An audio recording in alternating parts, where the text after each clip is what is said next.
期的第一个 seminar 报告。那么今天我们很高兴请到了北京大学的阮善明博士。呃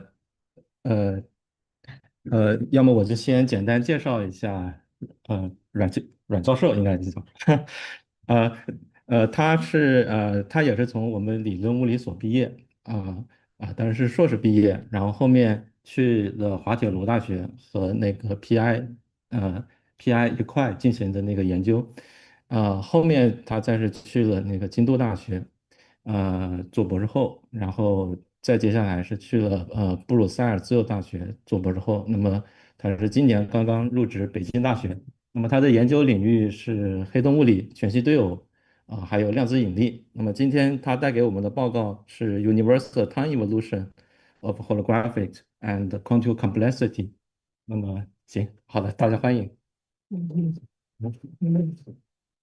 可以，All right. So thanks for Shagan's introduction. As he said, like I graduated from ITP many years ago, so it's always a great pleasure for me to have a chance to give a talk here. So today we'll talk about our recent work about this universal time evolution of the holography and quantum complexity. So it's based on these two papers. It's a joint work with my collaborator, Masamichi Miyaji. He's a professor at Riken now, and Shino Kazuyoshi. They are both a grad student at Nagoya University. All right. So this is the outline for today, the talk. I want to give you like some motivation or the introduction for this question we want to explore in this framework. So basically, it's like some paradox related to the ADS black hole or the generally like the eternal black hole or some more general like holographic black holes setup. So I want to like talk about the black hole real. So one reason is like this is the kind of measure to holographic duality to study the quantum information measure, like which is called a complexity. So the key point for this work is like we introduce we call it the journey function of the holographic complexity, which decodes all the information about the time evolution of the holographic complexity. And it's more especially you can find later it's more well defined in the holographic system or even in the quantum mechanics system. So in the last part, I will focus on like how to derive this universal time evolution for the size of the black hole real. Or generally, you can see this is for the holographic complexity measures. So finally, I will just give you some like the sketch for the proof we try to show for this universality related to the holographic or generally like a chaotic system. All right. So the first question I want to ask in this talk, basically, or I will try to explore in this sales work, is about like the black hole real. So the simplest question you can see is like, if we want to just look inside the black hole real, for example, like the volume or the size for the time slice inside the black hole, you will see like the naive question is like, is the black hole real really finite? You can see there are many reasons to give you like a naive answer. So for example, if you just look at the slice inside the black hole real, like this ADS black hole, we know like the time direction or the t direction and the r direction, the spectral direction is the reverse if you move inside the black hole real. So in that sense, you can see you can always find r slice or constant radial slice. It's actually a constant time slice inside the black hole real, which give you infinity volume. And on the other side, you will see this is ADS black hole. So naively, any time slice which starts from the asymptotic boundary, for example, as I draw here, it's always have this UV divergence, which is associated with infinity volumes associated with the conformal boundary.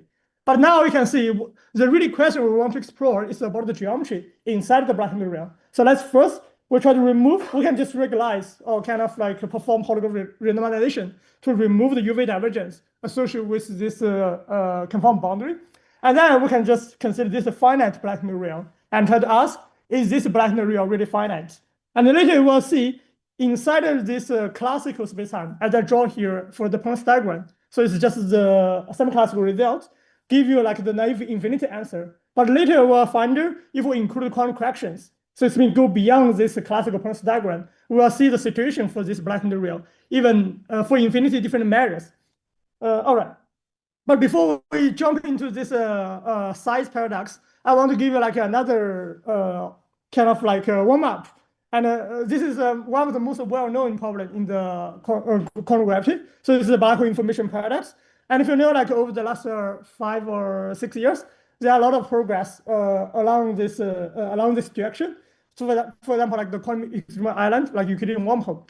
But even we don't talk about this evaporating black hole. For example, like the black hole study in this real universe. So Marcin have like another version for this information paradox. So this is Rees in his very beautiful paper proposed Rees 20 years ago. So basically the main conclusion for this paper, is he proposed this duality between this eternal ADS spacetime. So it's a two-sided ADS black hole, which its eternal means like this is actually a stationary spacetime. There's no evaporation. And another side on the boundary by the holographic duality, this spacetime is due to a specific state on the boundary, which is called the thermofeedback state. You can see roughly the idea is like if you look at just one side, the state look like thermal, because in the book, you can just have a one side black hole horizon, and this is corresponding to a thermal state. But now you have a double copy between the left and the right. This will form a pure state. This is from the one side viewpoint, it's like a purification. So this is just like you make another copy to purify the original mixed thermal state. And then what you get by the symmetry is just the symmetry double. And this is the naive idea why we believe like this eternal ADS spectrum actually corresponds to a specific quantum state on the boundary. And in the discussion part, I raise another version of the information paradox. So basically the idea is like, let's try to evaluate this thermal correlation function. For example, if we on the boundary, holographic boundary system, I try to evaluate this two-point function for some like the generic operator. Let's see like we put like left or right, some typical operator, and then we'll try to evaluate these correlation functions. Of course, if you know how to construct this some feedback state, for example, if you know all the spectrum for the CFT, you can actually exactly define this correlation function. And this is the right-hand side I put here is just the decomposition we can use by definition from the some feedback. So you can see in this decomposition, what I assume here is just on the boundary, there's a generic quantum mechanics system with an energy spectrum given by the EIJ. So this is something like we don't know how to fix. But naively, you can see if you just look at this oscillating behavior and then try to evaluate this correlation function, the only information you need to know is just try to fix what is the operator. And this is basically just mean what is the metric element for this chosen operator. But now let's see, like we just choose some typical operator. And in the semi-classical region, you can find this time illusion is very simple. It's basically just keep decay. And then until some time, it just start oscillating. And you can see this is the reason because there's an expansion factor. So this is sum over a different spectrum with the expansion factor generally give you some oscillating behavior. But more importantly, the dominant behavior at the earlier time or at the first region is just an expansion decay behavior. And it's very easy to understand this expansion decay. So if we look at this, if we believe this is a holographic system, and the holographic dictionary provider a powerful way to calculate the correlation function. So for example, we can use like a geodesic approximation for the massive operator to evaluate the correlation function. And then you can find it by using this two-sided eternal black hole, apply the holographic dictionary, like for example, like the geodesic approximation. You can find the prediction from the holographic side. It's very simple. It basically tells you the holographic correlator. If we apply the dictionary, it just decays. So it's, for example, we start from some t equal to 0 and move the operator to the final time. You can find some expansion decay behavior. Of course, this is very nice, and the behavior works bad because this is ADS black hole. It's a thermal system. If we add any excitation, the excitation will just fall into the horizon, and this behavior is monotonic. And this monotonic behavior corresponds to this smallization process. And in the correlation, from the viewpoint of the correlator, what you can say is just this monotonic decay behavior. But the paradox raised by Marcina is more like if you try to match the result we get from the boundary, like for the generic quantum system, finite quantum system, and the holographic side, you will see the difference. As I said before, we expect this expansion decay. But if you look at the result from the boundary viewpoint, like the quantum mechanics viewpoint, you can find typically it doesn't decay. So this is why if you look at this thermal correlation function, you can find there's a contradiction between the holographic prediction, which is a holographic correlator predict these thermal correlators will always decay. But from the boundary viewpoint, the generally unitary quantum system will predict this correlation function cannot decay to 0. The reason is like if all the correlation function will decay to 0 at some time, you will see all the information about the correlation function just lost. So this is why it's another version of the information paradox for the black hole, even there's no evaporation. All right. As I said before, we want to study this semi-correlation function, but the problem is like generally, if you want to try to calculate this semi-correlation function, it's not very easy because you need to fix what is the operator we assign. As I see, this contradiction is more like a typical or more general. We predict this contradiction by assuming that's a typical or some like the simple operator. Could you go back? Oh, for sure. So originally, Messina considered the field theory is conformal field theory or some Yeah. general. Right. So here, like the details of the information, the details about the holographic boundary system is not really important. We basically just assume this is some quantum system, which is a unitary. And the key point here is like we want to consider the spectrum for the energy spectrum for the system. If there is a single pole, like an isolated pole contribution from because basically this is Lyman representation. Right. Right. So usually you have the contribution from the isolated poles and the branch path. Exactly. And if there's only the contribution from branch path, of course, all these contributions smear out, give you a Exactly. Right. Right. If you have isolated poles, then you have oscillation. Exactly. Yeah, actually, this is the key point we want to show in the holographic side. So this is the prediction for the semi-classical level. But we want to see like the pose we impose is actually for this metric element. But this depends on how do we choose the operator. And the prediction, the question he raised here is about like a typical operator or some simple operator. So this is like the general behavior. But of course, you can fix the metric element and try to see like what is the universal time relation. Actually, in the later, we'll show like the result we see in the holographic side mapped to the boundary is actually given by the pole. But if we need to include the quantum correction, and then the story changes. All right. So the question I read before is like about this semi-correlation function. But the challenge is like we need to fix if we want to calculate this one, you need to fix the metric element for this operator. So basically, we need to choose what operator we're interested in. But there's a simple thing we can calculate. So this is given by or defined by the spectrum form factor. Basically, the idea is like the spectrum factor basically just the partition function square with the integral continuation to the complex plane, from the inverse temperature to the random time. And the idea is like if you can consider this decomposition on the spectrum between these semi-correlators and the spectrum form factor, the difference is just like this spectrum form factor doesn't depend on any operator. So this is just the information about the spectrum. Well, so that's why it gets this name. And that is very simple to calculate if you know the spectrum and it's not relevant to how do we choose the operator. So this is why we want to focus people focus on this simple spectrum form factor because it's easy to calculate. So here I just show you the result people got like several years ago. It's a very surprising and a beautiful result. Basically, the plot I show here is about the spectrum form factor in the SYK model, which is conjectured due to the JT gravity. So this is basically the simplest holographic system we can control. So you can just do the ensemble average for this Gaussian SYK model and try to diagonalize the Hamiltonian and to get the spectrum, and then evaluate the spectrum form factor. So now you can see like the plot I draw here have 3 regions.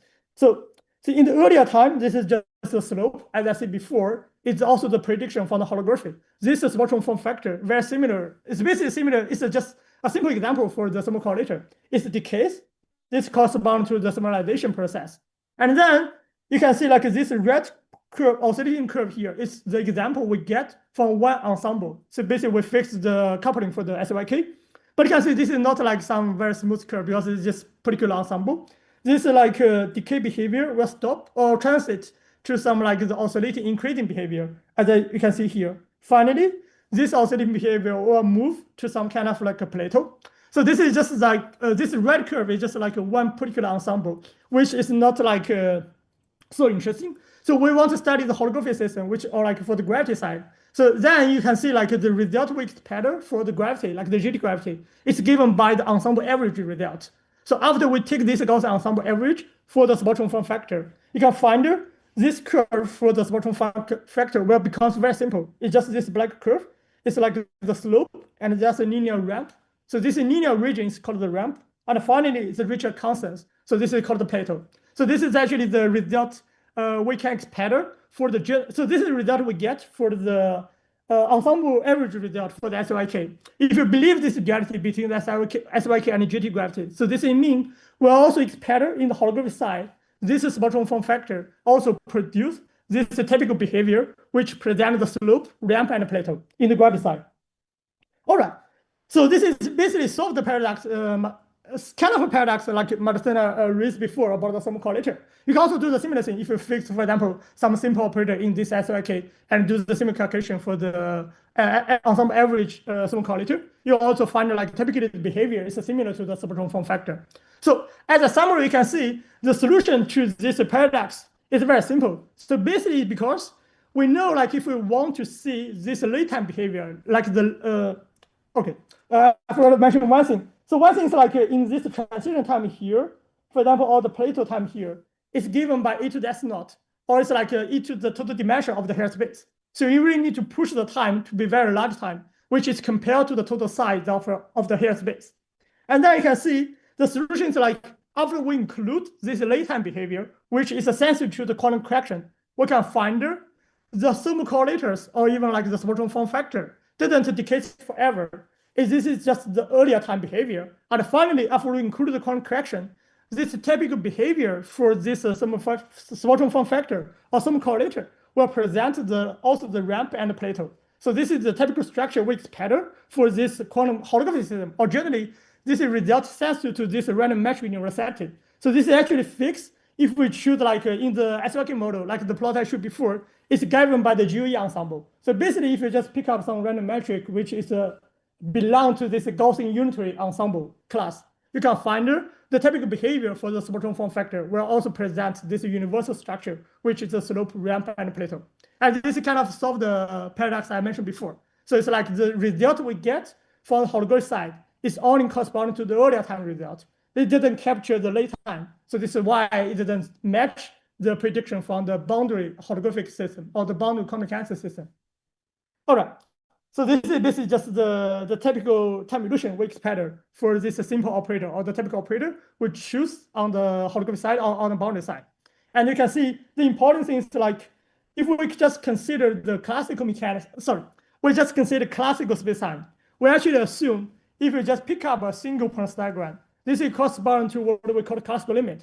So this means like we take the entropy of the black hole to be infinity, or roughly speaking, we take the G newton to be 0. So in this limit, the S naught will be pushed to infinity. So this is why you never see this ramp behavior or the plateau behavior if you just focus on the classical spacetime. So this is because this result, the result from a single spacetime only corresponds to the limit which given by the S naught to infinity. But now we want to see, typically we expect this S naught will be finite. So we want to know how to derive this result in the gravity side or even on the boundary side to including this finite S naught correction. Or roughly you can see this is equivalent to we need to include the quantum corrections, which doesn't capture by the classical spacetime. All right. So this is just the first paradox that I mentioned before about the eternal black hole. Now I just do the same spacetime about this two-sided ADS black hole. As I mentioned before, the question I want to ask is about the structure of this holographic ADS black hole interior. So now you can see this interior of the black hole is very simple. So now in this time slice I draw here, you can see this orange curve is just a time slice. If you look at this spectral like slice, I just put it on the right-hand side. So some people call this like the wormhole because this is the region connecting the left universe and the right universe. Or roughly you can see this is also equivalent to people call it the Einstein-Rosen bridge. So this is the bridge connecting the left and the right boundary. All right. So this time slice on which capture the black material present a very simple structure. We want to know like if we involve this time slice, you can see this slice will consider more and more black material. So this is like why this time illusion of this slice tells us what is the information or the geometry behind the black material. But now you can find this behavior for this time slice is actually very simple. So now you can just move this time slice from 0 time to some finite time.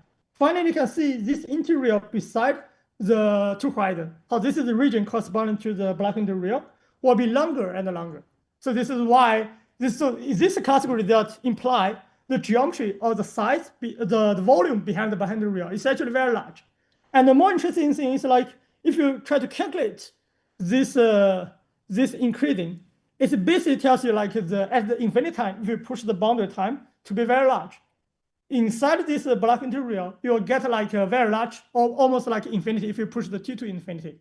So this is mean like in this classical spacetime, what do we see or people can, the opposite on the left side red boundary can find this inside the boundary real. There's always some time slice give you infinity volume, which we have removed the UV divergence. So the divergence I mentioned here is just the divergence inside the boundary real. So the UV divergence path corresponding to this left and the right, which is we have regularized. So it means like we didn't really count this part.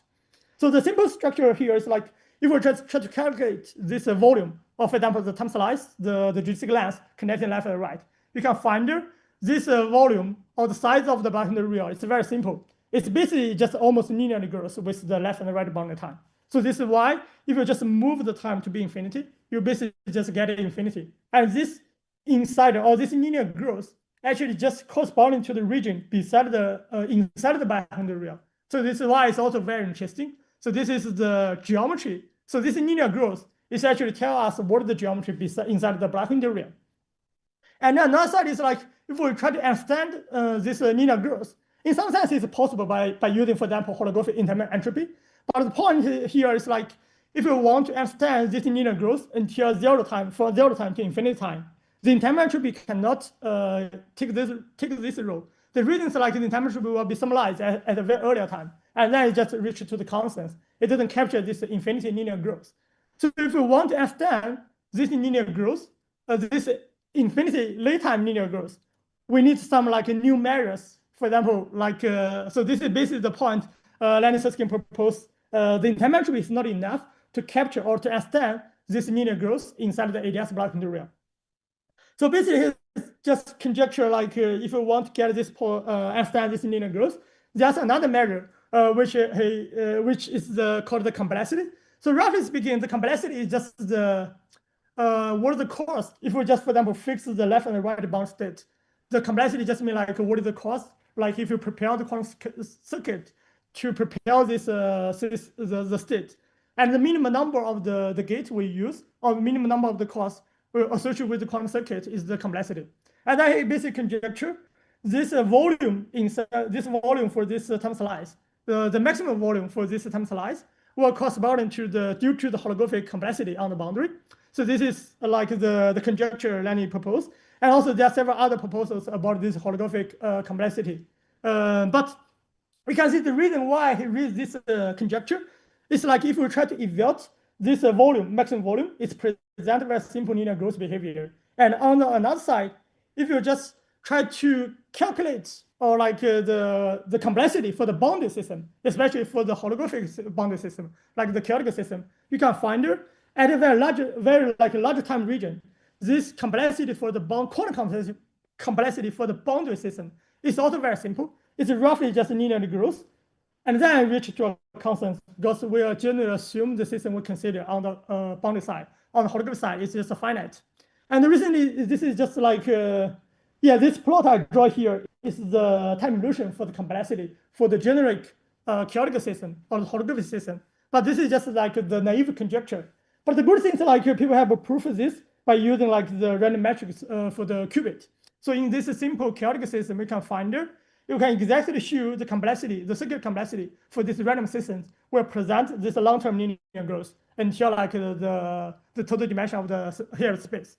All right, so this is just the conjecture for the complexity on the boundary or generally for the chaotic system.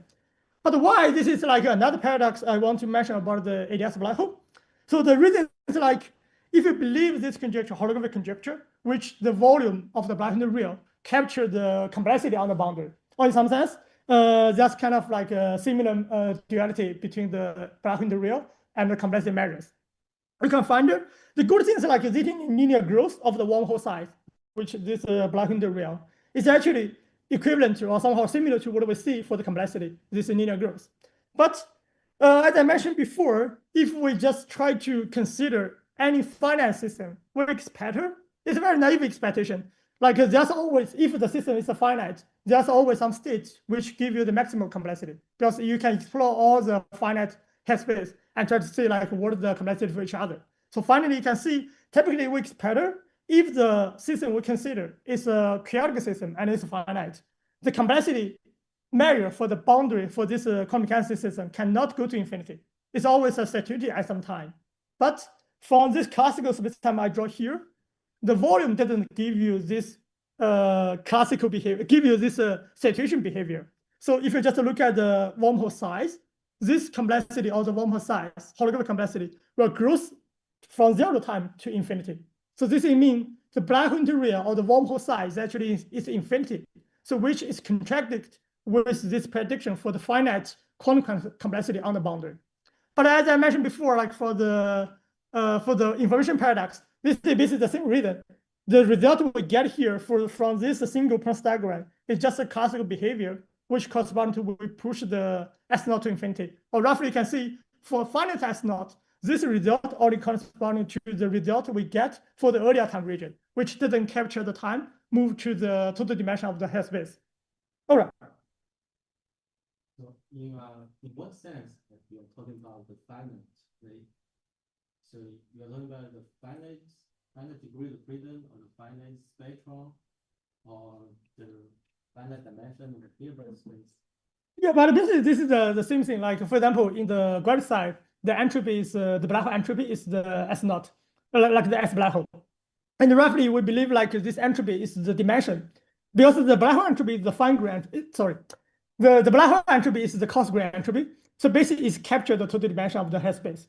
And then roughly speaking, you can see the total dimension of the Hell space for this, which is due to the ADS black hole, is given by the e to the S0.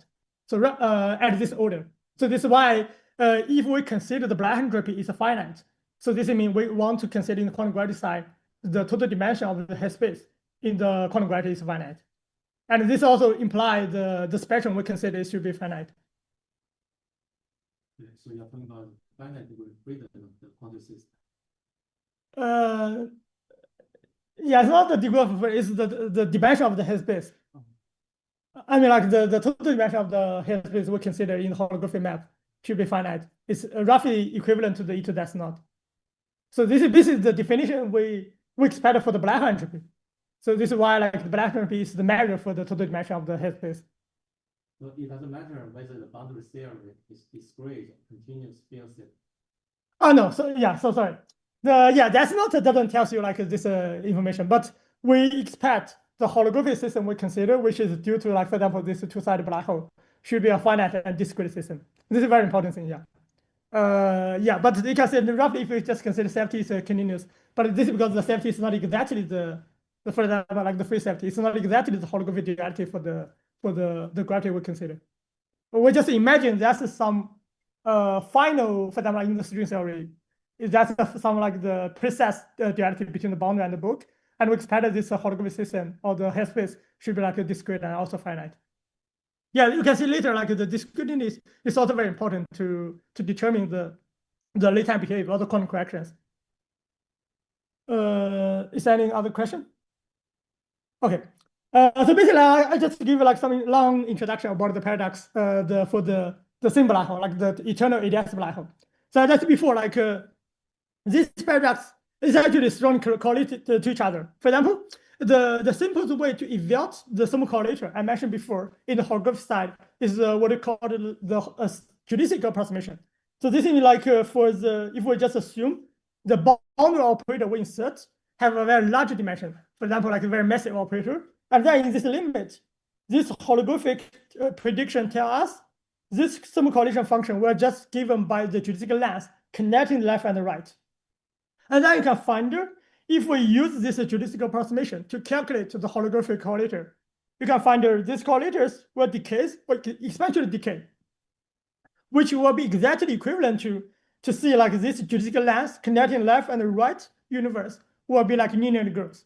So this in some sense tells us like this decay behavior for the thermal correlator is equivalent to the linear growth we see for the black interior, which capture the judicial length connecting left and the right.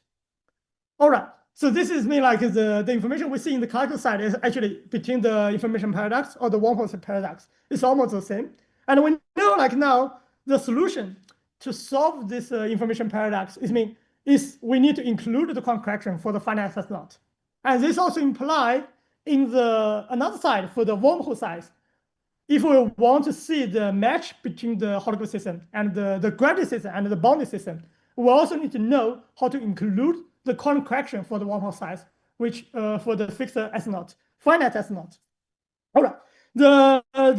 This connection between the paradox actually also tells us what is the solution we should have. So as I see, the final solution to this information paradox is we can assume the holographic system we consider presents this random metric universality, which help us to evaluate the spectral form factor, for example. And then we also need to include the quantum correction. So we see like this typical behavior for this system correlator will present the slope, ramp, and plateau. So this also means if we want to evaluate this from the holographic side, or for the something similar to the holographic complexity, we should expect the similar thing.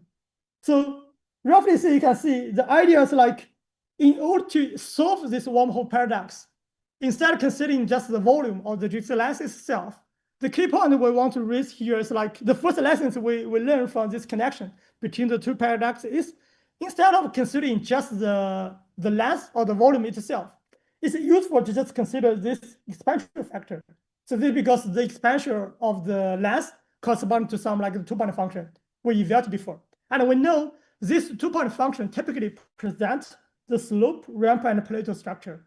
So this means we also expect if we define some length operator or complexity operator, this expansion of the complexity operator will be kind of like a simple or typical operator, should also present this slope, ramp, and plateau structure.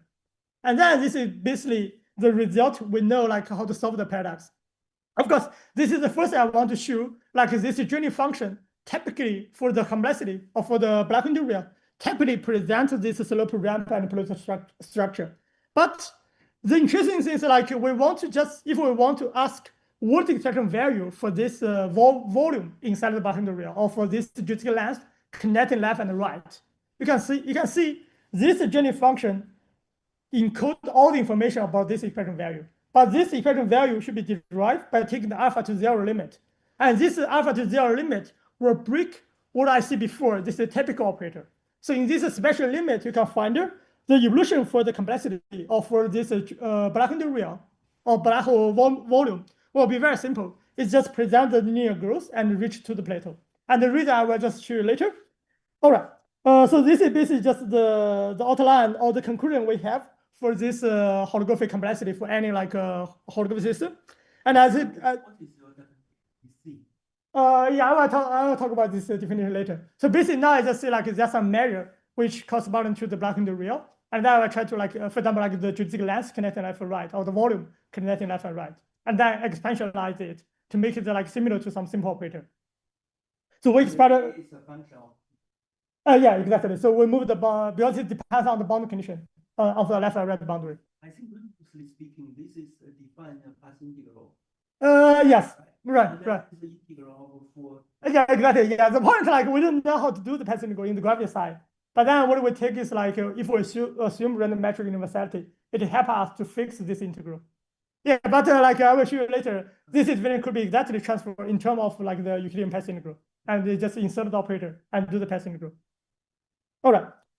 Okay. So the main conclusion we have for this several works is about like if we start from the journey function of the complexity or some like the holographic complexity measures, we expect for the typical alpha, this behavior is similar to the simple operator or the even spectral form factor. It's just like the decay. So this corresponds to the linear growth for this operator C. And then it's reached the ramp and plateau. But this expression value for the holographic complexity also for the black hole interior is taken to the alpha to 0 limit. So this ramp will be suppressed. So you can see like the reasons like when we decrease the alpha, this alpha is like some dimensional operator compete with the total dimension of the space. And then this suppress the contribution from the ramp region. And finally, if we took the alpha to 0, this ramp is almost disappear. And we see it's just a very simple behavior. It's a linear growth and to the plateau. So this is basically the main conclusion I will try to raise. But in the another half of the talk, I will try to show you how to derive this result by using like, for example, GT gravity or just like a more general holographic system. All right. So before, like I will just try to show you some like the concrete example we can really calculate for these examples or the result I showed before. So the real example I try to calculate the simplest example we can calculate is just a two-dimensional dilaton gravity or the GT gravity. As I mentioned before, it's conjectured to be due to the SOIK model, like I mentioned before. Okay, so the good thing is like in this example, we can write down the geodesic length connecting left and right universe as the operator. So then we know how to fix the metric element for this length operator. And then we can define this journey function, which including both the classical contribution and quantum correction. And then this plot I show here is the result we derive for this GT gravity by using the continuous approximation. Okay, so as I mentioned before, the behavior for this geodesic length. So because now the GT gravity is just a two-dimensional gravity. So the hypersurface in the two-side gravity is just a line. So this is why we study, it's easy to calculate this quantity in the two-dimensional, because now you just need to evaluate the geodesic length to get the volume for the hypersurface. Okay, as I mentioned before, if we fix the alpha to be some like the typical value compared to the total dimension of the hyperspace, so this is some like we call hyperbolic time. And then I can find the behavior presents some of this ramp and plateau. So this is the behavior wave pattern. And you can also derive this behavior precisely by using some like the approximation for this wave function. Okay, so this is just the details. And I think I have convinced you several times. I tried to convince you several times the behavior for this journey function is very simple. It's just the typical behavior we expect. But the good things like if I remember correctly, in JT, usually you have to consider topological defect, right? All these different topological sectors when you calculate the P. When you calculate the partition function, you have different topological sectors. Yeah, but I would say like, yeah, this calculation is not really holographic like in the gravity side, because for example, we only know what is the set point, the Euclidean set point for the gravity in this ramp region. The things like if we want to include this plateau, what we assume here is like this spectrum correlation is governed by the GUE ensemble, and then we can fix these calculations. So this is based on this ansatz, like this randometric ansatz. Yeah, but in the gravity, if we know, for example, including for example, like the double cone geometry, we can produce the ramp. But if you want to go to the plateau, you need to sum over all the topology, and this go beyond the ability we can really calculate in the gravity side. Okay, basically you fix the sector without topological defect. No, we don't really include, like for example, in the Euclidean pattern, we fix we insert some operator, and then we know how to define the operator metric element in the energy ensemble, energy basis, and this is what is the representation for the operator, and then you only need to know what is the density or the correlation, and that should be full. But this generally we don't know how to calculate, so we can assume like random metric to fix this universality, this universal collision function, and then to evaluate this integral. Another thing you can do is like we just use the operator and perform the Euclidean pattern group and define what is the collision function. But this only could be done in classical level and the ramp level, but it cannot go beyond the late-time plateau, because this requires some over all the genius like for this Euclidean wormhole. Yeah, and at that point we don't know how to do. But we know the result with pattern. For example, in the GUE ensemble, we assume that's a sine kernel, and we decompose the sine kernel into 1 plus cosine. And we know the constant 1 corresponds to the ramp, which corresponds to the double cone geometry it's a G equals 1. It's the G equals 1 Euclidean wormhole. But if we want to say like what is the G equals like 2 to the infinity, but we know like if we sum over all this Weik's pattern, this corresponds to the contribution from the cosine square. Basically, this is the point. Like we don't really calculate it in the gravity side. All right. Okay, so in this example I showed before, the story changes when we decrease the alpha, because the alpha competes with the hyperbolic time. It's also some massive scale. And as I show here in this plot, you can see when the alpha is very small, the linear ramp region will get like small and small, or like almost it's just like spread by the decrease of the alpha. So finally, we can see like in order to get this length operator, the different value for this length operator, we can just like evaluate this alpha to 0 limit. But this is actually not well defined, because this length operator is like the eigenvalue for this length operator is already orthogonal to each other. But okay, so this is the question I will not like talk today. But if we ignore this problem, let's say like we just try to evaluate this length operator, regularize the length operator. You can find this prediction is very simple. You can easily to calculate by using the sine kernel. It just like present this linear growth, and then have some like polynomial surprise, and then finally go to the plateau. So this transition time here is the h naught, which is given by the entropy we fixed before. Okay, so this is just the behavior like I promised like or the behavior we expect for the holographic complexity. Or here I just choose one example by using the two-dimensional JT gravity, which is the volume for the hypersurface or holographic complexity Lenny proposed. It's just due to the length of the geodesic in the 2D ADS black hole. But the point here is like you can see this linear growth, which we can see from the classical region, only corresponding to the time at the very earlier time region. If you want to move the time to be to the time scale like the compare with the total dimension of the space, it's actually like you see the transition. Okay, so this is the behavior like we see from the GT gravity. But you know, like there's actually infinity different measures which tells you what is the structure of the Black-Hole real. The geodesic length is just one particular measure which tells you some information about the Black-Hole real, but not all the Black-Hole real, right? And another side is like there's no like proof or determine for what is the holographic complexity, the real holographic complexity. So you can see like this ambiguities or this infinity measures, it actually could be like rescaled in the proposal we had before. So this is what we call the complexity equals anything proposal.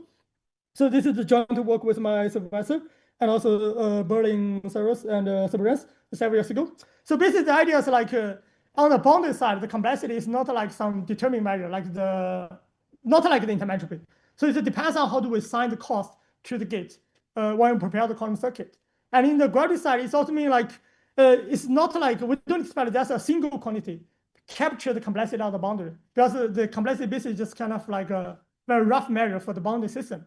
And then as a result, we expect there should be infinity measures in the bulk side, which tells you like if you believe the conjecture is due to the holographic complexity. On the other side, there should be infinity measures tells you the geometry about the Black-Hole real. And this is basically the key point we have for this complexity equals anything proposal. So the idea is like there's two types of the measures we can use. One is like we just pick up some time slice, connecting the left and the right, and then we put some geometry measures on this time slice. For example, like the volume, this is simplest one. You can write down any different invariant quantity on this time slice.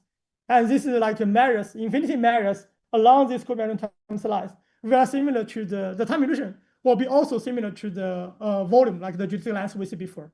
And more generally, you can see we can even pick up some codimension-zero measures, like given by the boundary, the future time slice and the past time slice. So this codimension-zero region also captures the Black-Hole real and tells you more information about the Black-Hole real. And the interesting things like this infinite measure, codimension-zero measures, also present this linear growth, which is similar to the simplest holographic complexity measure. So this is why we conjecture or propose this infinity codimension-zero, codimension-one measures, which is the candidate for the holographic complexity. And now the question is like, if you take this proposal, it's a natural question is like, if we want to really fix the size, to understand the size of Black-Hole real, we should examine all the possible interior Black-Hole real measures, and then try to see like these measures grows linearly or just like saturate to some constants. And the conclusion we will see is like, if this measures classically linearly grows, and finally at the late time, it should always saturated. So this means if we include quantum correction for this Black-Hole real, it's always saturated. There's no infinity volume inside the Black-Hole real. All right. So this is the setup we try to we need. So it's very simple. Roughly say like we just assume the system we consider is a quantum system with some like the headspace is a finite and discrete. But one subtle point is like we expect the spectrum we have should be discrete, but this discrete spectrum is not easy to calculate. And we also know like this total dimension should be very large. For example, here I just show you one example. One the total dimension is just n equals 100. This is GUE, the unitary random metric ensemble. So this is discrete spectrum for one particular ensembles. So if the total dimension of the headspace is large enough, you can see this spectrum is almost like a smooth if you look at like a very large region. So this is why we use this approximation by assuming like this eigenspace should be a smooth function. So this is just an approximation, or more precisely, you can see we're not really exactly looking at the headspace of the quantum gravity. We're looking at the rigid version of the headspace, which for simplicity. But you should keep in mind the real headspace we consider should be finite and also discrete. And this is the key point. So we just focus on some like the macrocanonical ensemble, which fixes the total energy, like the center of the energy as the E naught. So this is just for some simple in the calculation. And there's one very important time scale we mentioned many times.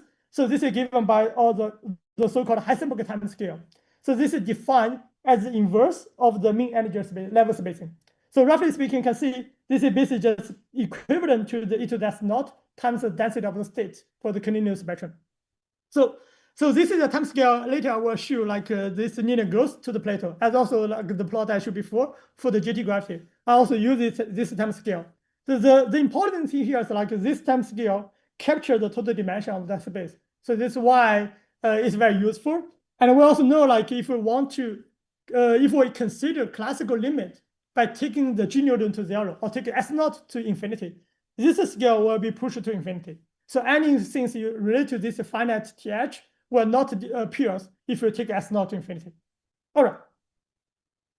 So this is basically just the setup. Now let's see, like we just try to evaluate this complexity measures.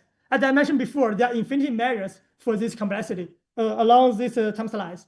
Let's just assume we're using some agent state to expand this operator C, which is corresponding to the geometry measures on this hypersurface, codimension-one hypersurface. So the ingredient we want to calculate is the journey function for this operator C. I didn't really tell you like what is the operator C, right? I just mean like I assume, or like in my mind, I assume like there's some operator C. But by definition, we know like we want to evaluate this equilibrium value on this ADS black hole background. So it means on the boundary, the state we consider is the sum fed up state, as I mentioned before, proposed by Marcina. So we can just assume like if we assume like there's a spectrum EI, EJ, the EI for the spectrum with a density of the state like given by the DE. And you know like this density of state for the left and right sum fed up state give you like one density. So in total you have 2 points. So this is the 2-point function of the density of the state. And then this metric element tells you what is the ingredient or what is the operator we really define. So if we fix operator, it's basically fix this ingredient. So this is just the metric representation for this operator. Okay. So now that just it's a little bit dangerous here. What is the average value of DE? I and DJ is taking the random. Basically, you throw some random matrix in your system, and this is the blue line there. right. Is average over different samples, right? Is that because there's no operator in D, basically. Exactly, yeah. So the D is just a density. It's just a spectrum. Exactly, yeah, just a density. Yeah. So it's the you give a sample, and then you have your DE, and then you give another sample, you sum over all samples, you get this. yeah, I say like in the by definition, this 2-point function here is just about the information. It's the information about the system. It's just the spectrum, right? Information about the density. In which state you take this average, right? Exactly, yeah. So the key point is like in the gravity side, we expect the result we get from the gravity is ensemble average result. Right, it's ensemble average. Exactly, yeah. We need to. Yeah. So for some random value in your system. Right. In your system, Exactly. calculate one value of Right. this path integral or this average value, and then you take the ensemble. Exactly, yeah. Okay. Right. But Z, this partition function, is also function of random numbers. Okay, so like you fix this random number, you calculate the average value, and then you take ensemble of the whole thing. That means Z should be inside your D. I see. Right. Yeah, I do. Right. Annealing, not the really. Exactly, yeah, I agree. Yeah. So it's like should be. You mean like I should put this one to be here, like to take out some average, right? Becomes completely a quantum mechanical problem. Yes. Classical becomes a path integral. Right. But this is not that simple like the strong matrix theory or this disordered system, right? So you should put Z inside. In this way, you cannot write anything like path integral anymore. Yeah, but the things like the Z parameter I introduced here is not exactly the things like this is coming from the definition for the sum fed up state. This is just a normalization factor. So not exactly you perform the path integral. Does this C depends on your random value? No, nothing, no, yeah. So the point is like, well, this is Z coming from just the normalization. How do you define your Z? Z is a partition function of your system, right? Right. So this is the normalization for the symmetric double state. Right? Let's say this: if I give you like a distribution of your energy spectrum, Right. and then you can calculate that thing. Right. Give you another distribution of your spectrum, you can calculate another thing. That means a sample. So if I give you a system with a fixed sample, right? You can calculate your z. Your z depends on this. It's in the ensemble. I give a sample in your ensemble, you calculate one z. I give you a sample in your ensemble, yeah, but z. Then this average value should taken, including this z inside this average value. Yeah. If you introduce some like the arbitrary like random variables, it's possible. But here like the z we consider is just some finite like with some over like the total dimension of the space. Basically just the density of this one. And then at each S0 order, it's actually a constant. So I agree. Like if you take the ensemble, there's some kind of correction, but it's just like the doesn't compete with the correction I mentioned here. It's like at the leading order, it's S0, it's actually a constant. But I do agree. If you want to see like the z to the order one, that's a correction. Yeah, exactly. Okay, good. This is not the complete. Yeah, it's not like the full. Yeah. So we cut the result at the e to the minus 2s0. And at that order, like the correction to the partial function doesn't play the role. Why this is again? This is the confirmation guarantee. No. If you are saying all the disorder problem, I can do this in this way, then I don't. That's super simple, right? So then it's oversimplified, I think. Yeah, I do agree. If you want to see like I need to include all the partial function. Basically, you just treat the classical disorder distribution as some quantum fluctuations in your class integral. Basically, right? So this is why in disorder system, usually we have to use the Cauchy-Green function or closed time Green function to remove that thing. You remove the normalization factor, then you can do that in this way. Because in Cauchy, you don't need normalization anymore. Right. Automatically, two paths is normalized. Right. Otherwise, it's super hard to consider disorder. Yeah, but roughly you can see like we just assume the partial function e to that's not plus order one plus e to the minus that's not. And then you can expand this one. You will see the correction appears at the next order. But I do agree, if you want to precisely calculate this one, it's a very challenging problem. But you see, you didn't go to the same order of your expanding parameters. No, I do check that like the next order appears like so the things like for example, when we try to even in the JT case, we try to evaluate the metric element, but that one is given by the disk particle function. So this is why there's always some correction. But you can see if you include like homogeneous for the wave function, it's just like the correction appears next order. Right, true. But in the numerator, I mean, you didn't okay, you expanded the denominator. Right. Basically, you just fix a zero order. Right. Without any fluctuation, the disorder, you put your z. Right. And then in the numerator, you consider all the possible fluctuations because you take ensemble value on D. Right. How can I know you go to the same order of the disorder? I see. You mean like 1 plus epsilon divided by 1 minus epsilon. You don't simply say I ignore this minus epsilon in the denominator. How can I know I go to the same order?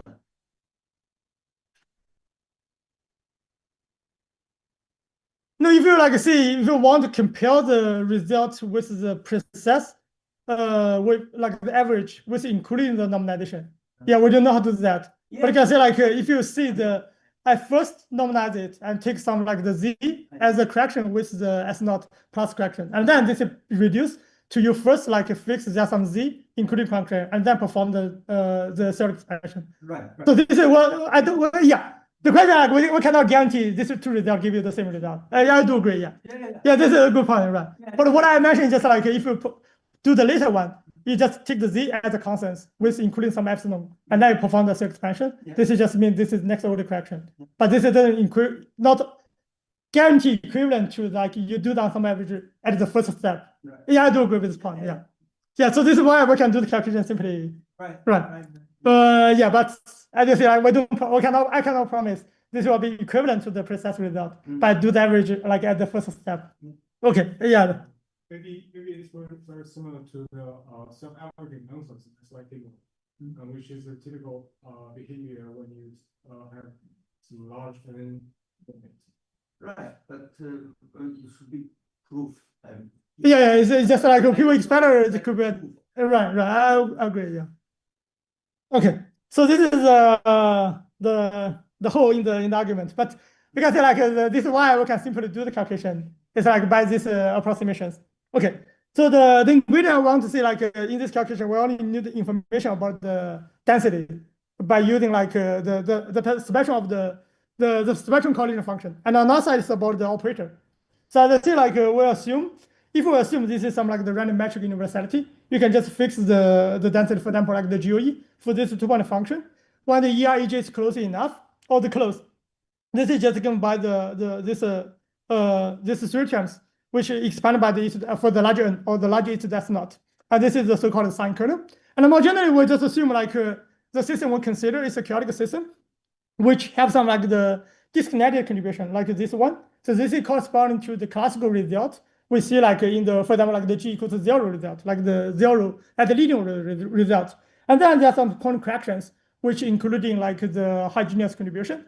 If you use the GOE, this is just corresponding to the sine kernel. If you consider some other ensembles, they will correspond to some other kernels. But we don't really fix in this calculation. Okay, so this is just like the one ingredient we need for the spectrum correlator, for this general function. So this is about the system itself. And then the important thing is like we need to fix what the operator we really define for the holographic complexity or for the Black-Hilbert realm. So the things like these mesh elements, actually we don't really know exactly how to fix. This depends on how to write down the operator. So this is very challenging. But the good thing is like we know always pattern, this behavior at classical level will linearly grows. And then you can see this expectation will help us to fix the structure for this metric element or for fix the operator. So the point is like by using this integral, we can just perform the continuations to make this integral to be the complex plane. And then finally, you can see there's only one factor tells you what the time. So this is just this expansion factor, which coming from the definition of the symmetry double state between this left and the right symmetry double. So this is why in this example or in these calculations, by using this analytic continuations, you can find this integral for the overall the spectrum will be very similar to will be exactly like a kind of Fourier transformation. So if we just choose some closed counter in this integral for the finite energy window, you can see if this curve here will be like ignored, this infinity curve counters actually could be ignored because this equivalent factor will suppress this infinity curve. And then you can also find this counter here is also suppressed by the time or by the energy window. So roughly, if we just don't look at the earlier time to equal to 0, this region could also be ignored. And then as a result, the closed counter integral will be equivalent to the integral along this real counter. So this is why we can just apply the residue theorem to calculate this integral along this energy difference counter. So this is basically the trick we want to use. And finally, by using this approximation, which ignores the contribution from this residue counter, you can find the time evolution, which only coming from the Fourier phase, will be uniquely determined by the pole structure. So if we know the pole inside this analytic continuation complex plane for this metric element, we actually know how to fix the time evolution. So if you want to evaluate this quantity, it's very challenging. You need to know what is the metric element. But now if we want to see, I just interested in the time evolution, the pole structure will be enough to tell you what is the time evolution. So this is because this quantity integral is simple enough. All right.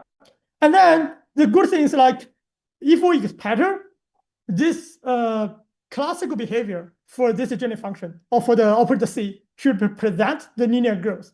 And then you can find the conclusion we have is there's a necessary and sufficient condition for this metric element is this linear C will correspond to the general function will present a very simple first order pole, which along this the imaginary axis. The reason is like very simple to, it's basically very easy to prove this theorem. Basically, the idea is like we try to evaluate this expected value for the C operator. We take the derivative from the general function and take alpha to 0 limit.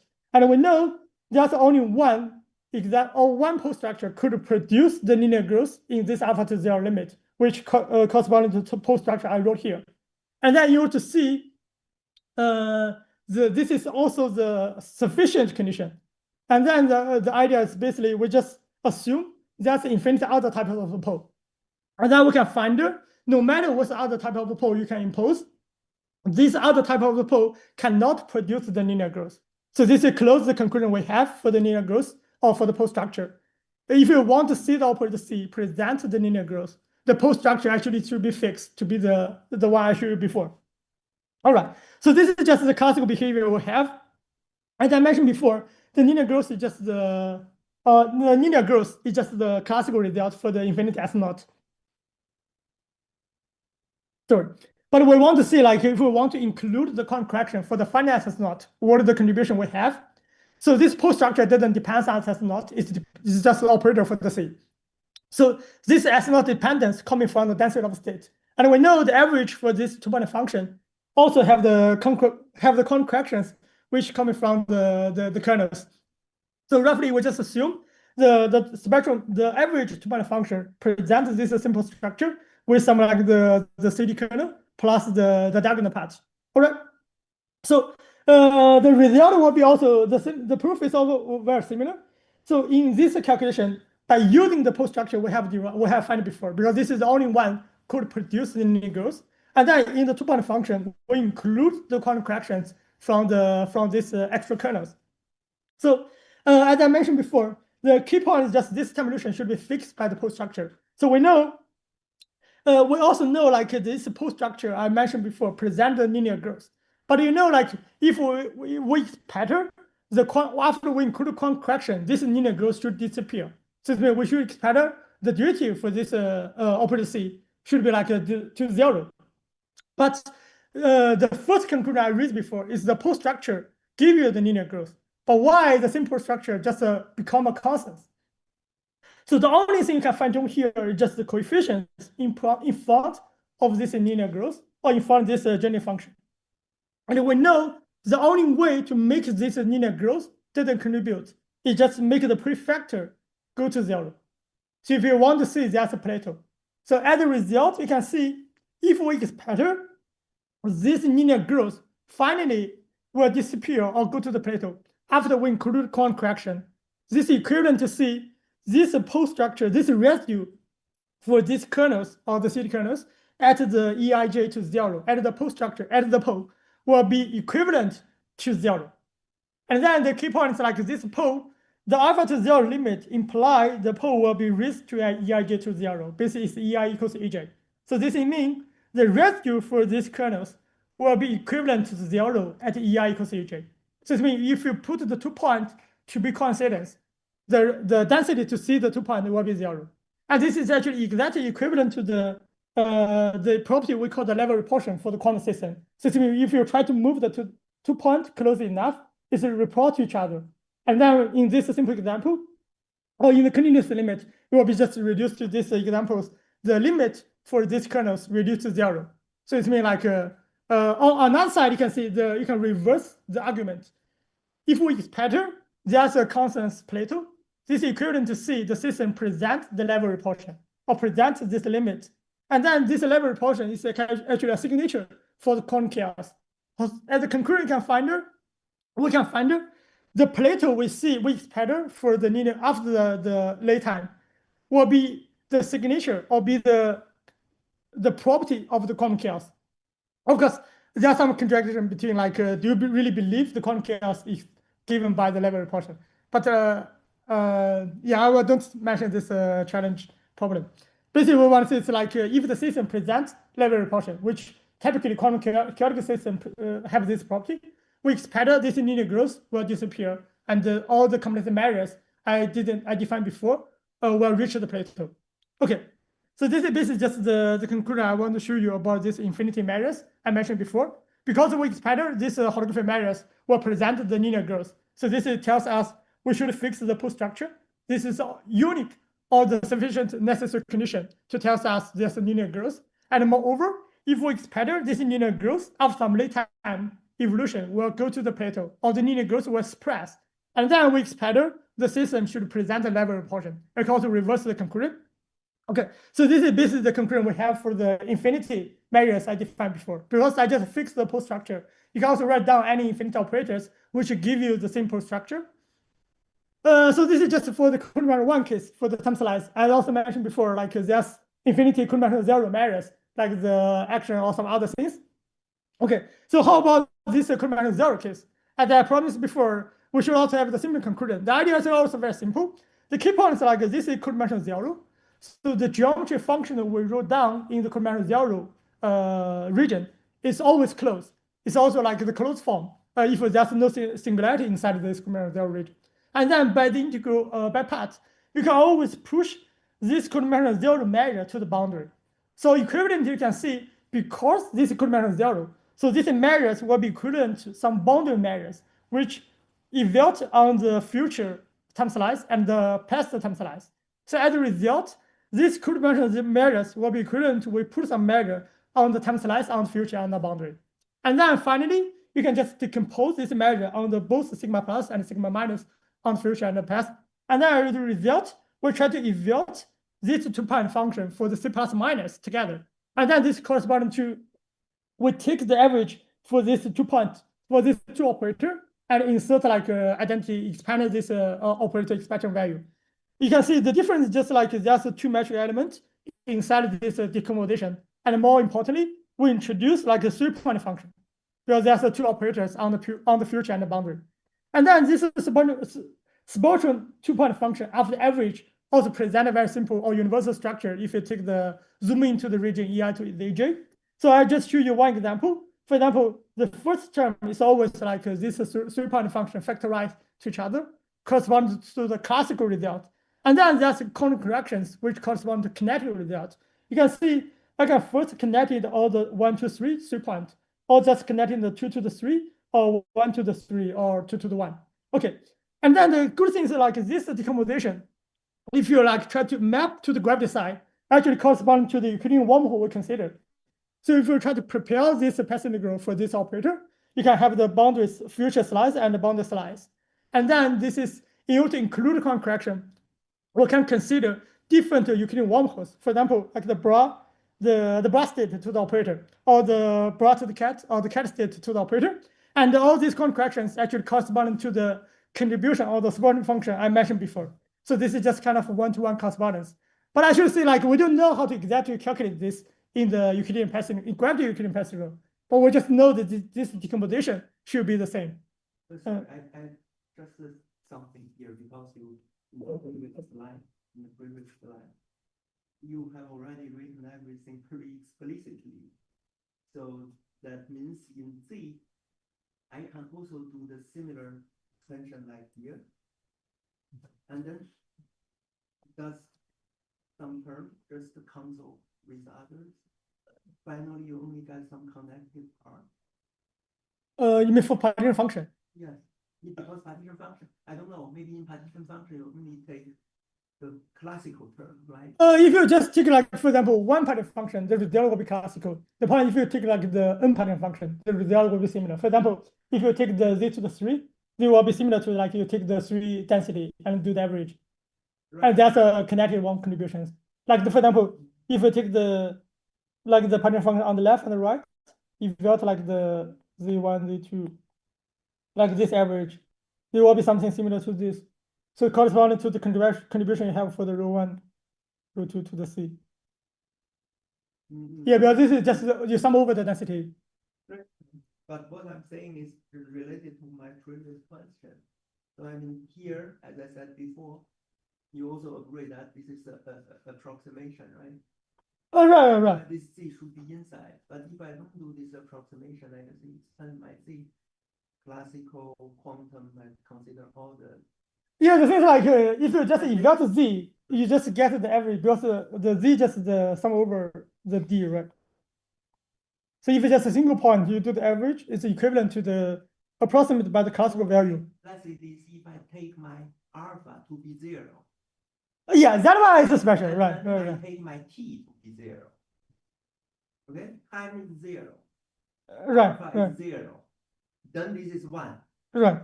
Can you reproduce this? Yes, this is a good point. Yeah. You cannot reproduce. No, I should mention, yeah. So you want to see if I take alpha to 0, this is identity operator. The average is 1. Right. Exactly, yeah. You cannot reproduce here from right hand side. I should mention, yeah, this is a very good point. So we do impose this condition. The point is like if you use continuous approximation, you cannot do that.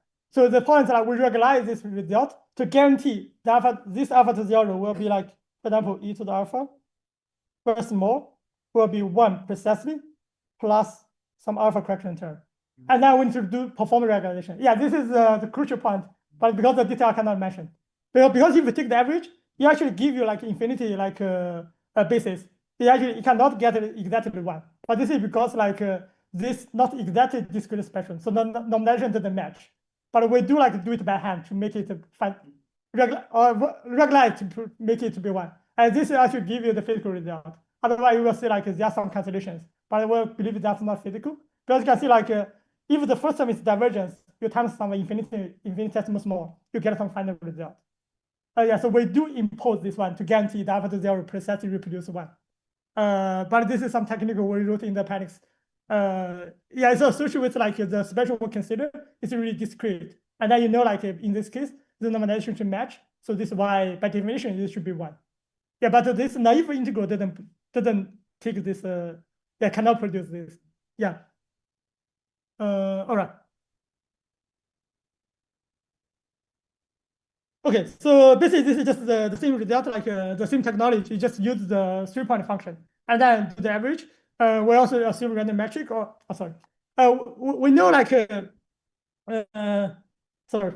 we know how to fix the metric element as before because we expanded this in linear growth. And then we also know like how to do the bottom function, the 3-point function if you want to know the explicit result.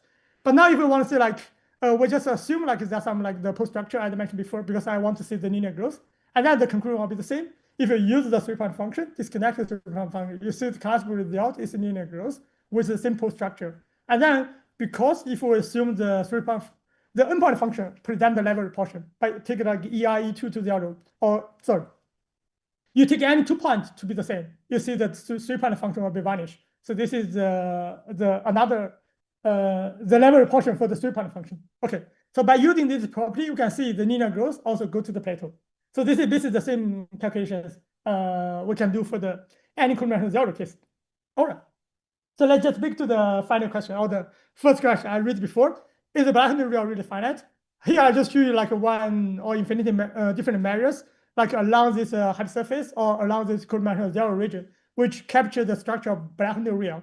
So the key point is like, if we include, we assume the hair space we consider on the boundary or in the duality side. In the quantum gravity, it's a discrete and finite. So we do see like the finite is mean like the S0 should be finite because this is corresponding to the total dimension. And the discreteness is also very important. So this is related to the comment I had before. In order to regularize the operator to be 1, we do need to impose this should exactly be the discrete spectrum. Otherwise, you will see the divergence. So by assuming this discreteness and the finiteness for the spectrum, we do find the size of the bilateral real, which doesn't matter how do we measure the bilateral real. It's always see like there's a linear growth, but finally you will see at the late time or after the hyperbolic time scale, you can find the size of bilateral real should always be finite. Okay, so this is basically just the conclusion we have for this universal time illusion. So as a summary, you can see like no matter how do we choose the measures or the operator, like the codimension-1 case or codimension-0 case, we expect there's a linear growth and there's a sufficient and necessary condition is this metric element or the operator should present this special post structure which determines the linear growth. And finally, at the late time, if we believe the system is chaotic, so we believe the system should present the level repulsion, and then we can find this linear growth is always suppressed at the late time and go to the plateau, no matter what the measure we choose for the bilateral real. I think this is all I want to say today. Thanks for your attention.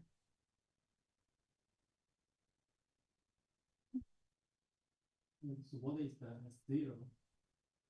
S0? Yeah, basically just the black hole entropy. Of the ground state? No, it's A divided by 4 pi. yeah, A over 4G. So basically like you can 反通 this by 反通 G node. So it's like A over 4G, right? So this is S0. So basically in the classical level, what we see is the classical limit, you can see it's like we take G node to 0. It's like make the few slides and mention them.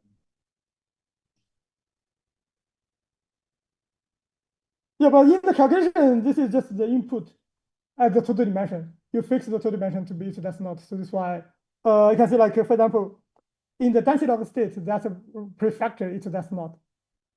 Yeah, maybe you can go back to the slide that you mentioned the density of the spectrum. Oh, right. The first. Yeah, this one, yeah. Yeah. So this is basically just the input for the density of the state. You want to see the density of the state have the scale, it's that's not. So in here, there's no graph. Right. So what the calculation we do is not really gravity calculation. Then what is the definition? Is zero. Yeah, so in the gravity side, we take this as the AO for G, for the black hole consider.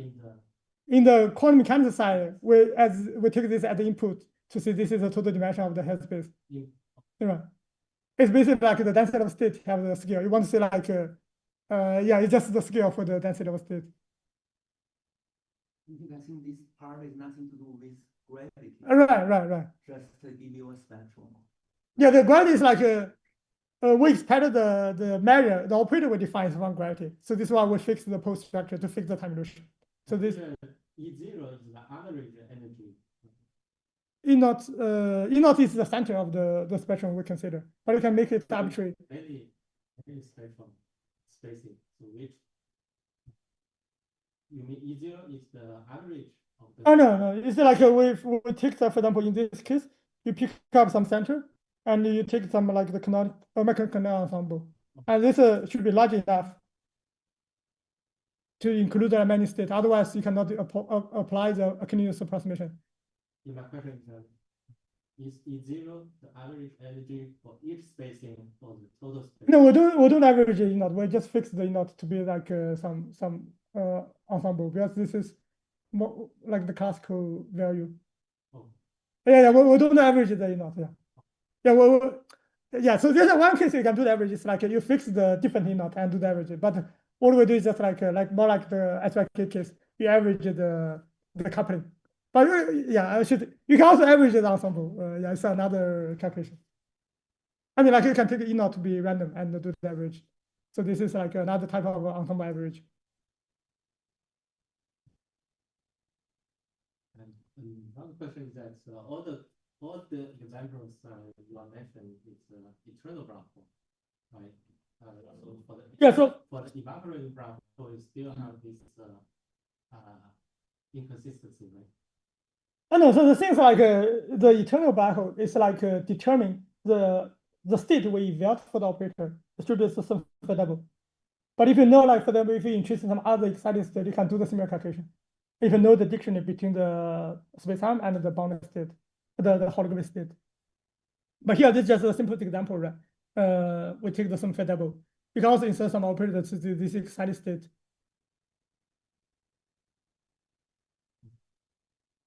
Yeah, so the corresponding to in the gradient to see we evaluate the eternal black hole equivalent to see in the coordinate function invariant value, we use the sum double to take the invariant value as the cat and the bra.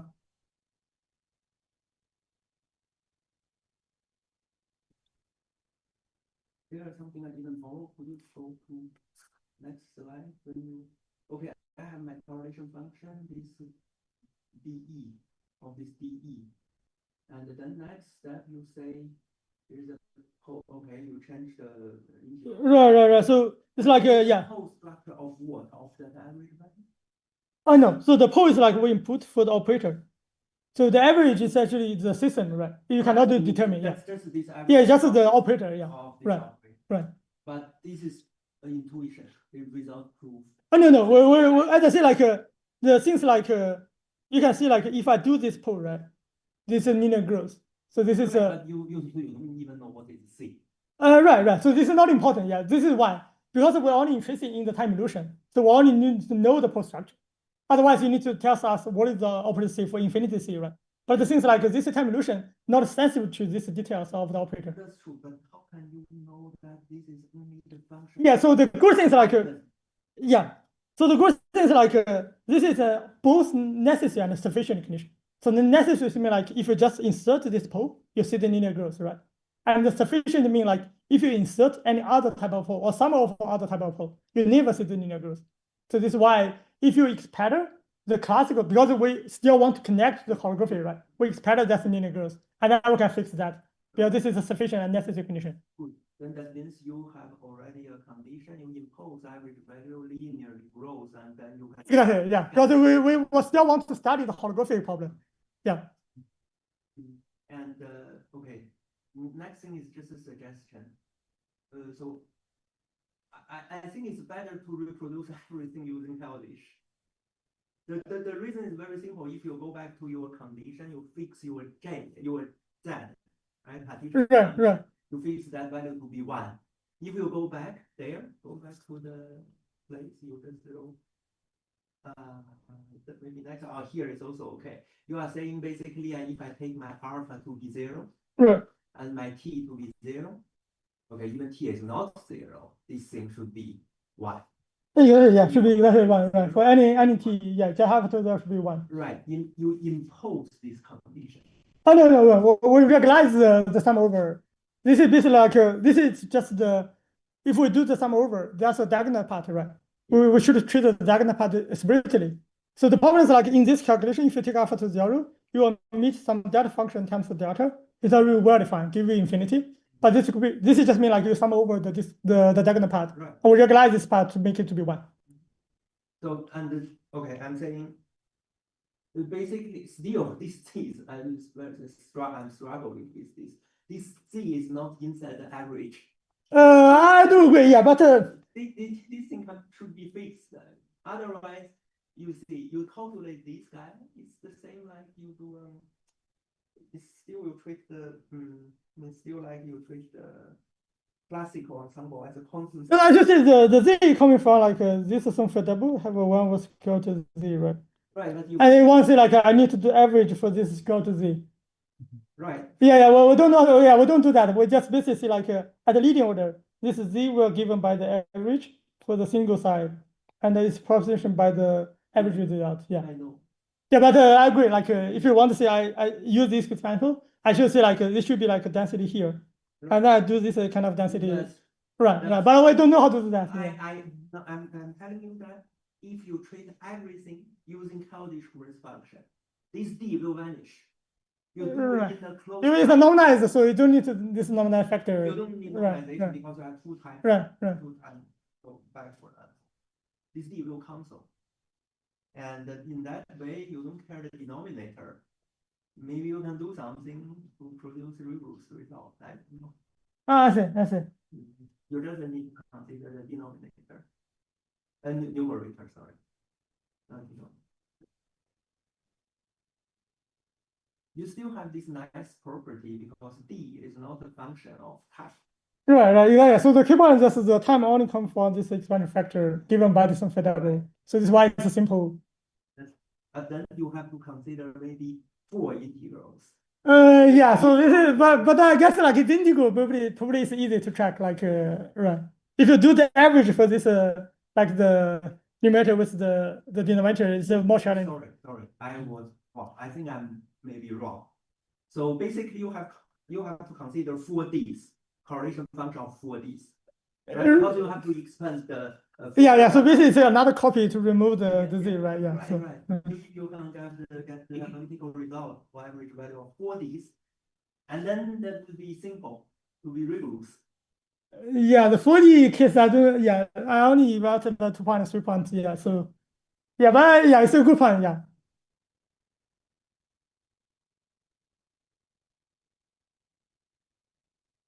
Any other question? Okay. Sorry, maybe some stupid question I didn't quite follow you, but can you tell me your final statement, your final result? Right. So basically, like we try to evaluate the. It just this slice.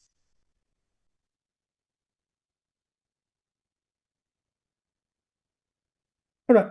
So we try to like evaluate some like the holographic complexity measures, like the codimension-one or codimension-zero, and then the codimension-one corresponding to like on the average calculation or decomposition using the spectral decomposition. We use the average 2-point function, and for the codimension-zero case, it's corresponding to the average the 3-point function by using like this decomposition. no matter what is the operator we choose for the complexity measures. So the things like if we pattern, this is candidate for the holographic complexity, or like the boundary real measures. There's linear growth in the gravity side.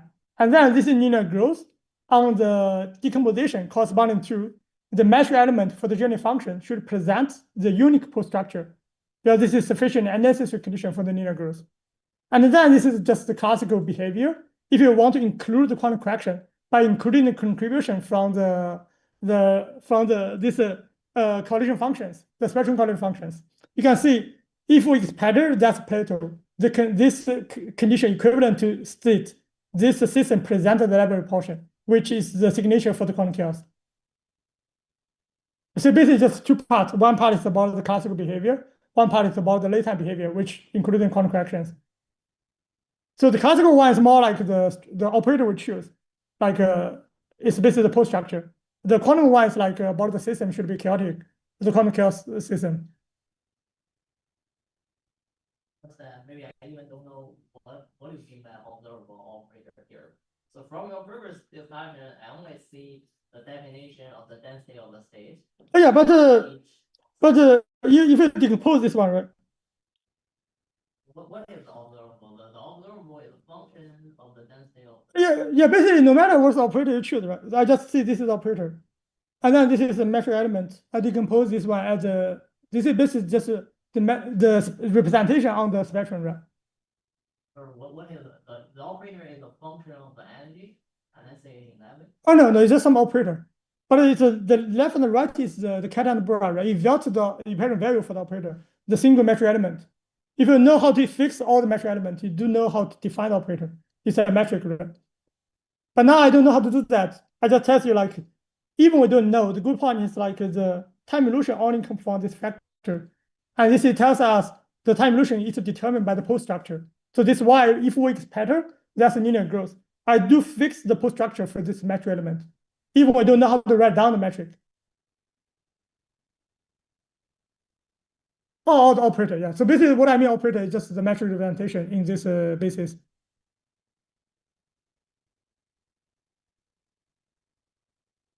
But in the autumn time order relation function also an operator. Oh, sorry? In the autumn time order relation function also an operator. Oh, the correlation function is not operator. What I mean operator is just operator. It's like something like you wrote and cut. Something like this. It's a metric in this representation. No, I said the autumn can I say the autumn time order relation function and expectation value of an operator? Oh no, I do the inverse, right? I define the operator first and try to invert the different value.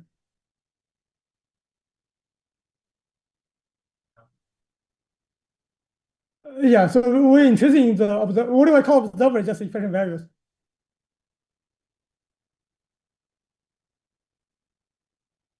All right, now let me ask the next question. So here the so-called pole is imaginary.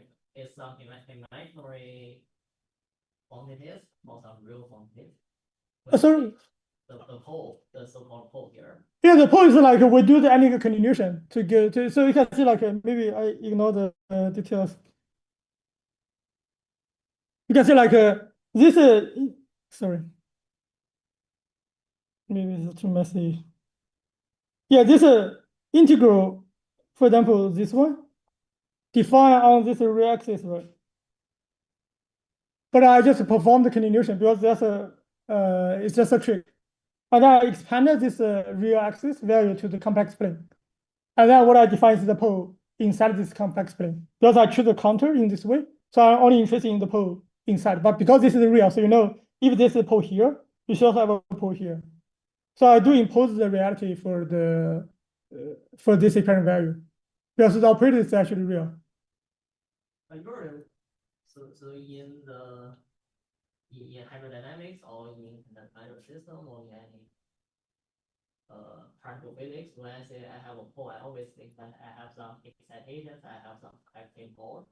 Can I view the pole here in the same way? Physically, I don't really have like intuition what's the meaning. But roughly see like, so another way to define the operator is like if we know the wave function for the eigenvalues, right? And the things like this pole structure is very universal because this wave function for this eigenvalues is always oscillating. And basically, if you have including like, for example, cosine or sine, after the integral, this will become the pole.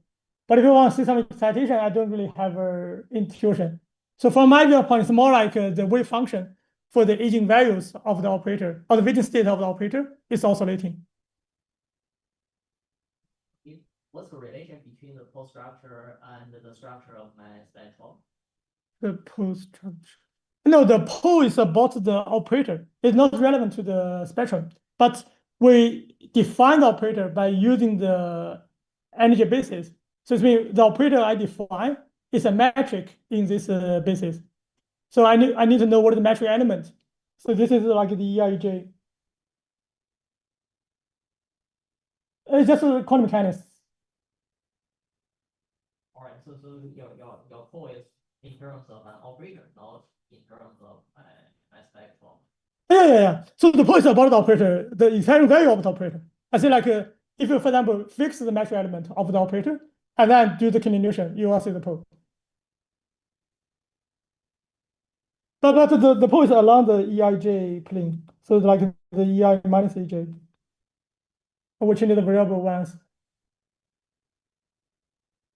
All right, so in the original discussion, maybe a related question, in the original discussion of the spectrum function, they also have this decay and plateau and also Yeah. structure. Yeah. And in that case, they directly consider the spectrum function, and they even don't have the operator. operator. Yeah, exactly. Yeah. As I said before, this slope-ramp-plateau is not relevant to the choice of the operator. So this is why for the typical alpha, if you choose alpha as finite, and the operator is simple enough for like a typical operator, we do expect this slope-ramp-plateau. This is universal. But the things like 1 alpha to 0, this operator is not simple anymore. So it's not a typical operator. And then the behavior changes. No, I said that the original spectrum, the value of the spectrum, the original spectrum function is I put it in the same framework of here. Now here you are. Yeah. You basically just say like evaluate the Z1 times Z2. Yeah, I can do the same thing. Which quantity should be viewed as operator here?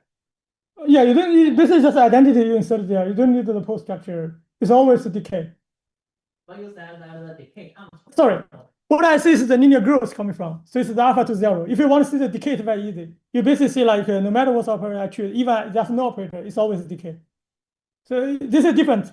The condition or the expectation I have is in the alpha to 0 limit, this exponential value presents linear growth rather than the generic function itself. So this is why the slope-ramp-plateau is much simple. But there's a more strong constraint if you want to see this linear growth to the plateau.